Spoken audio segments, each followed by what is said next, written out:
तड़के सुबह उस वक्त हड़कंप मच गया जब लोग नींद से जागे ही थे और पाया कि चारों तरफ धुआं ही धुआं नजर आ रहा है।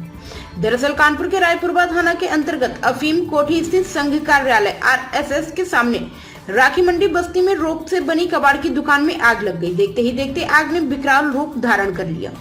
वहीं आग की चपेट में कई झोपड़ियां भी आ गईं, जो अब जलकर राख होने लग गई हैं, क्योंकि बस्ती में जमा कबाड़ भी बृहद स्तर पर आग की चपेट में आ चुका है, जिसकी वजह से आग थमने का नाम ही नहीं ले रही थी। दरअसल जूही राखी मंडी में सैकड़ों हजारों की तादाद में झुग्गी झोपड़ी बनाकर लोग रह रहे हैं, जहां पर राखी और कबाड़ का बड़ा काम होता है। मंडी में हजारों टन कबाड़ जमा रहता है, जिसकी वजह से आग ने बृहद रूप धारण कर लिया है। लोगों ने बताया जब वह सोकर उठे तो देखा चारों तरफ धुआं ही धुआं नजर आ रहा है।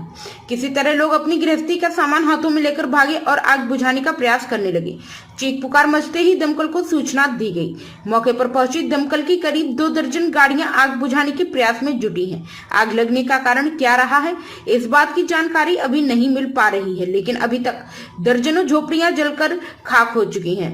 दमकल के साथ स्थानीय लोग भी आग बुझाने का प्रयास कर रहे हैं। पुलिस की सहायता से फायर फाइटर आग बुझाने में जुटे हुए हैं। काबू कर लिया गया है? कितने फायर टेंडर आए हैं? क्या सिचुएशन है? आग ये शॉर्ट सर्किट से लगी या आकस्मिक रूप से लगी, इसमें अभी तक जो प्रथम दृष्टया शॉर्ट सर्किट की बात बताई जा रही है।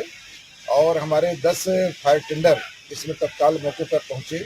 हमारे पूरी पुलिस की टीम, ADM साहब, हमारे एडिशनल DCP और ASP मैडम और क्षेत्र के सारे हमारे जो है SOG इंस्पेक्टर मौके पहुंच करके ट्रैफिक को डाइवर्ट किए और फायर टेंडर के द्वारा तत्काल जो है राहत पहुंचाते हुए आग पर काबू पाया गया।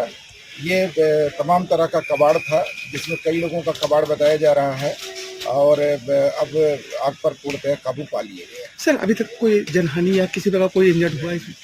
कोई भी किसी प्रकार की कोई जनहानि नहीं है, केवल कबाड़ में आग लगी थी और कबाड़ में भी कंट्रोल कर लिया गया। Thank you. आज प्रातः 8:58 पर मिनी कंट्रोल रूम के माध्यम से सूचना प्राप्त हुई कि फायर स्टेशन लाटूस रोड के क्षेत्रांतर्गत अफीम कोठी क्षेत्र में एक कबाड़ के गोदाम में भीषण आग लगी हुई है। और कॉलर के द्वारा ये भी बताया गया कि ये कबाड़ का जो गोडाउन है, वहाँ पर गोडाउन के रूप में बहुत सारी कबाड़ की दुकानें हैं और काफ़ी वृहद क्षेत्र है। तो क्योंकि वो एरिए की संवेदनशीलता को देखते हुए तत्काल प्रभाव से ही लाटूस रोड, कर्नलगंज, मीरपुर, किदवई नगर, फजलगंज, तो लगभग 10 से 12 गाड़ियों को मौके के लिए तत्काल प्रभाव से रवाना किया गया और जो भी उस स्टेशन के कंसर्न अधिकारी थे उनको भी मौके के लिए रवाना किया गया और मैं भी मौके पर पहुंचा। मौके पर पहुंचने के बाद वहां पाया गया कि आग बहुत वृहद क्षेत्र में लगी हुई थी और धुआं काफ़ी दूर से ही देखा जा रहा था। काफ़ी टॉक्सिसिटी, धुआं काफ़ी तीक्ष्ण था, तो लोगों को वहाँ रुकने में बड़ी कठिनाई हो रही थी। तो पहले पुलिस के सहयोग से, हमारी पूरी टीम ने आमजन के सहयोग से वहाँ के लोगों को बाहर निकाला, पूरा उसको खाली कराया और चारों तरफ से स्ट्रेटेजिक लोकेशन पर फायर टेंडर लगाते हुए आग को बुझाना प्रारंभ किया गया। आग को बुझाते बुझाते उसको पूरा कन्फाइंड किया गया, चारों तरफ से एक जगह पर रोका गया और आग को बढ़ने नहीं दिया गया। जो बची थी उसको पूरी तरह से बुझा दिया गया। इस घटना में पूरी में 15 फायर टेंडरों का इस्तेमाल किया गया, 15 फायर टेंडर लगे इसमें। और इस घटना में सबसे बड़ी ये रही, हमारे बहादुर जवानों और पूरी टीम के द्वारा बहुत अच्छे तरीके से कार्य किया गया। इसमें किसी भी तरह की कोई इंजरी और किसी भी तरह की कोई जनहानि नहीं हुई। प्राइम संदेश न्यूज से संवाददाता मयंक सैनी की रिपोर्ट।